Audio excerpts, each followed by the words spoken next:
Today I have a Glory Alto Saxophone. I'm going to give it an in-depth review from a technician's perspective and from a player's perspective. I'm going to give it a scale from 0 to 100, and at the end of the video I'll play test it and give it an up-close video showing all of the features of this saxophone. Let's get started. You've probably seen these on Amazon. They're about $220. I had one come to the shop today. It's brand new. And it had some issues, and of course I have to do a review on it. Probably isn't my most exciting review I'll ever do. Actually, it's my least exciting review. The sound quality on the saxophone is thin and it's weak. I can make it sound decent being a professional player. However, I did compare it to a Bundy 2 saxophone that I own, and the Bundy 2 definitely has a better sound. And I will actually do a quick comparison at the end of the video to show you the sound comparison between this student model saxophone and a Bundy 2, and hopefully you can hear the difference. The ergonomics on the saxophone are decent. It's not horrible, so I don't hate how it feels. The finish is pretty bad. I mean, you could probably look shiny in the pictures, but the buffing is pretty dull. I mean, to make a $220 saxophone, you got to cut some corners. Also, all the machining work is unfinished, and in my opinion, it's just kind of an ugly saxophone. I mean, it's $220. The build quality is surprisingly decent. There's no key play.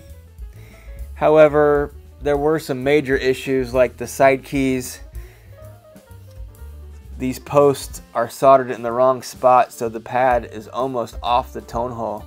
And it took a lot of work for me to get this thing to seal up. Definitely some issues with that. Also, the materials are very poor quality. This is basically a brand new horn. They just got it and felts were falling off and it was unplayable. The key venting is just off all over the place. It would take a lot to get this venting right on the saxophone, and you're still going to have a really bad sounding saxophone. The intonation also is iffy. It's not horrible, but I'm definitely having some problems playing it in tune. They use just enough pad glue to hold the pads in. There's no glue around the edge of the pad, and that's where you need glue so you can adjust the pads. So the pads that were leaking, I had to take out, add glue, and get them to seal. The rest of the pads, you can tell they were just clamped down, and that's how they got the pad seat. And that's typical of new horns. Clamp them, get the pad seat deep enough that's sealing, sort of, and get them out the door.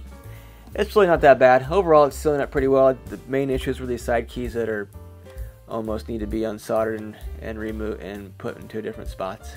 As far as value, they're $220. If you play something like this for a year or two, you're going to have all kinds of issues. Corks are falling off, pearls are falling out.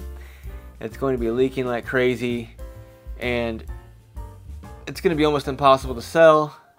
I mean, worst case, you lose $220, so you're not losing that much money, but the resale is very poor. Let's move on to the ratings. So I'm rating these saxophones from 0 to 100. I have 3 rating systems, one for vintage professional saxophones, one for new professional saxophones, and one for student model saxophones.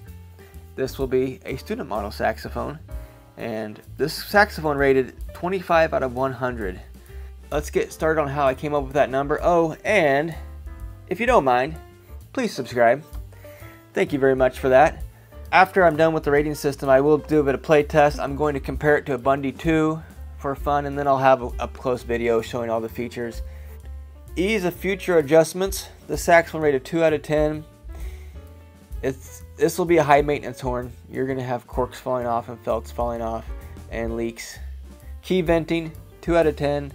This saxophone needs a lot of work as far as key venting goes, so it received a 2 out of 10. Sound quality. I gave it a 4 out of 10.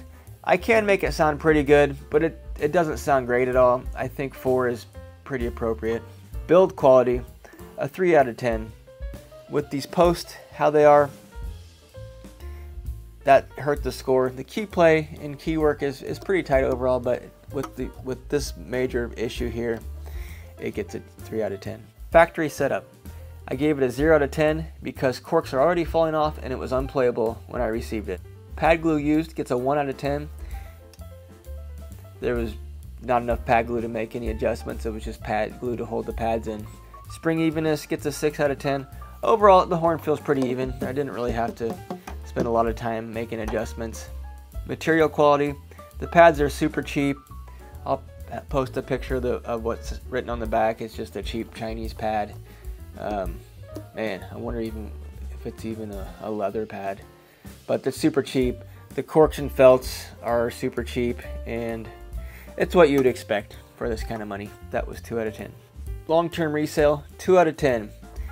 You could sell them. You're not going to lose a lot of money, but after a few years of playing, these horns will need so much work that you won't want to spend any money on them. And they'll be high maintenance horns too.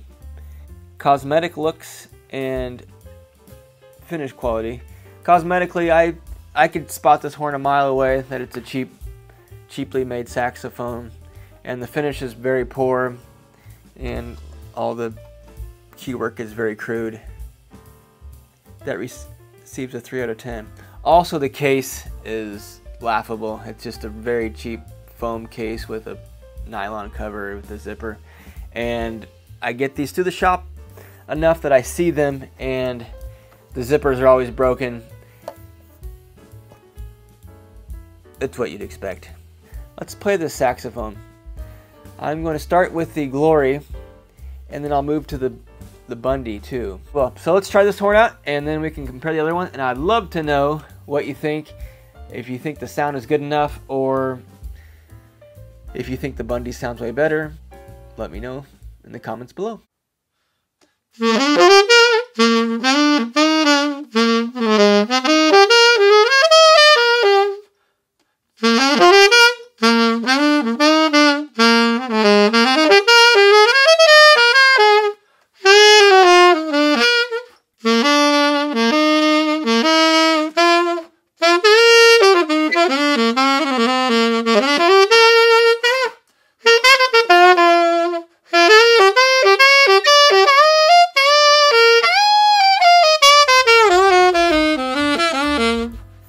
After playing the saxophone a little bit more, I think I overrated the intonation. This thing seems like it's got some serious issues.